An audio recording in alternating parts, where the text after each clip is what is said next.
This job for IT architect or IT professional is in Adelaide, Australia.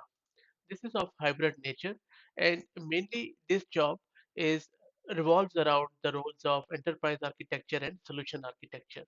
In order to be successful in this role, you should have exposure to either one of the public cloud like AWS or Azure. Plus, you should have strong knowledge in architecture, system design, and contemporary IT practices.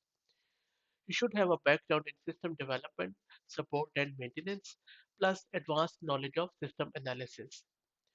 You should have expert knowledge in at least one technical specialism, such as domain or language.